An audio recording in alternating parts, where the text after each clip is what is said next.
So I want to talk to you guys about a statement put forward by Chinese ambassador.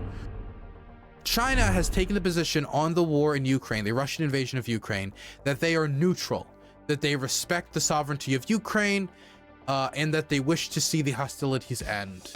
They have put out nothing that makes them say, oh, Crimea's Russia's territory, this, that.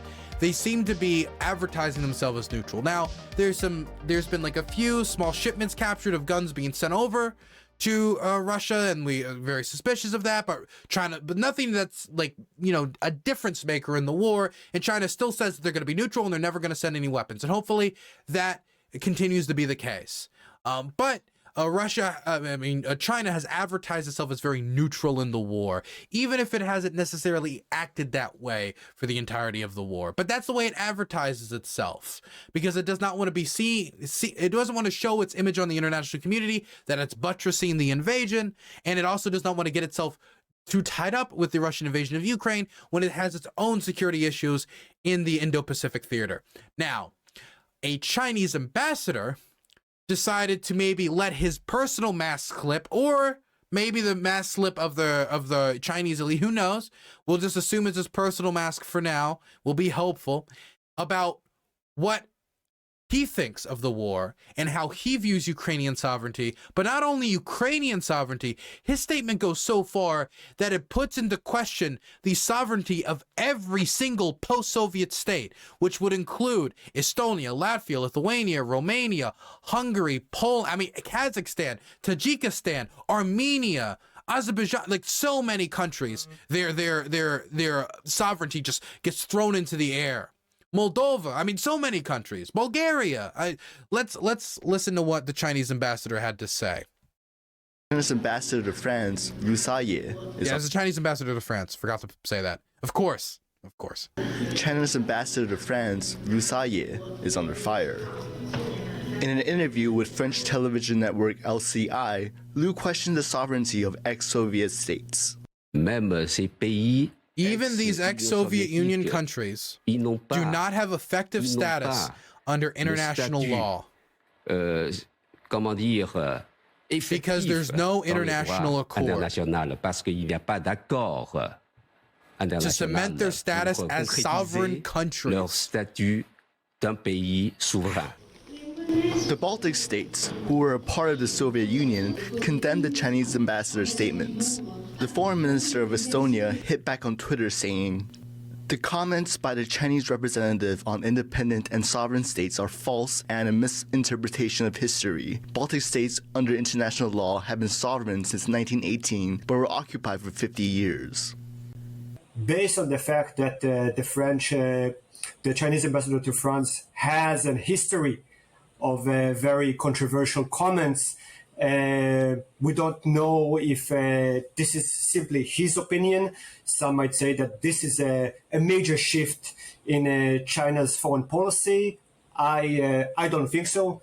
I just think that he might just went one step too far. It's not the first time the Chinese ambassador to France has hit the news. Just last year, he said Taiwanese people will be re-educated if the country is taken by China, which sees Taiwan as part of its own territory.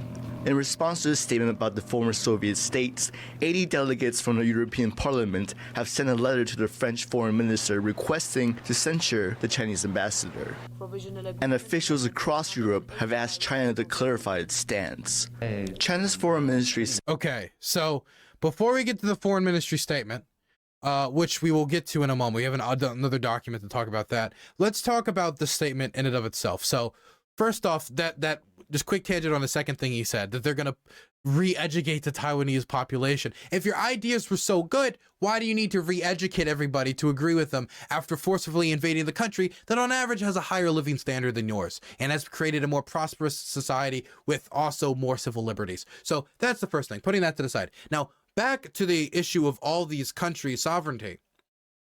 Once the Soviet Union disintegrated and fell apart, these countries were recognized all around the world, including Russia, as sovereign states. Ukraine, Estonia, Latvia, Lithuania, Poland, Hungary, all these countries, Kazakhstan, all these countries were recognized as sovereign states. They had independence referendums, and they started to engage in their own affairs, joining alliances, joining trade agreements, joining the European Union, maybe joining Russia's economic pact, like the Eurasian Economic Union, like Kazakhstan did, many other countries did, Belarus did, and they all created their own sovereign nation states, separate from the Soviet legacy, separate from the Soviet Union, and it has been recognized that way since the collapse of the Soviet Union in the 1990s. What he is saying has no factual basis. The only thing I can even think of that remotely is connected to this is that when Russia first invaded Ukraine, Vladimir Putin made a very long speech, which in it, he questioned whether Ukraine had a right to sovereignty due to the fact that the Russians had influence over it during the Soviet Union. That's putting it very bluntly. That's very, very rough reinterpretation of it. But whether it was on purpose or not on purpose, his questioning of that also put into question all of the post-Soviet states' sovereignty. Kazakhstan, Tajikistan, Estonia, Latvia, Lithuania. His question he put forward about that sovereignty, saying that these post-Soviet states, that their sovereignty is put into question, endangered all of them. I think it was purposeful. I think that the invasion of Ukraine was supposed to be not only seen as a method to dominate and conquer Ukraine, but also as a message to other countries like Moldova, for example, which I don't know if we're going to have time for it today, but which the Russian state media has been, going on and on and on about needing to break off diplomatic relations, maybe, get engaged in Transnistria again. They're trying to ferment corruption in the country and even try low-level and not very effective plots to see if they can just directly sponsor unrest in the country, sponsor possible coups in the country. So this pissed off a lot of countries. No factual basis, seems to be directly tied to the Russian invasion and what Putin said at the start. It's wildly out of connection with reality, and it's also something that probably undermines China's relationship with a whole host of countries, including countries in Central Asia that used to be part of the Soviet Union. And so China had to come out, had to brush off its hair, had to straighten its tie and say, oopsie daisy. China has disowned ambassador's remarks questioning Ukrainian independence. China has distanced itself from remarks of one of its country's envoys who questioned the sovereignty of Ukraine and other former Soviet countries. Paris ambassador Liu Shai's comments last week caused widespread outrage. On Monday, China's foreign ministry said it respected the independence of all post-Soviet republics. China is a major ally of Russia and has not yet condemned President Vladimir Putin's invasion of Ukraine last year. It sees itself as a major player and attempts to bring peace in Ukraine, but has become an increasingly important trading partner for Russia amid Western sanctions. So it's not that surprising that China went out there and walked this statement back on behalf of their ambassador. I don't think China purposefully had their ambassador come out and say this. I think this ambassador probably let this slip out, let his real feelings, let his mask slip a little bit, even if it's out of line with the public avowed position of China. Maybe there's something to be said about the private position of many Chinese government officials, but I don't think this was supposed to be the public position of the Chinese government, and now they have to walk it back, because this isn't just danger relationships with Ukraine, as we saw. Estonia, Latvia, Lithuania, all these other countries, 80 countries protested the statement as they were talking about censoring, which would have been extremely embarrassing for the Chinese ambassador to France. I'm happy they walked it back.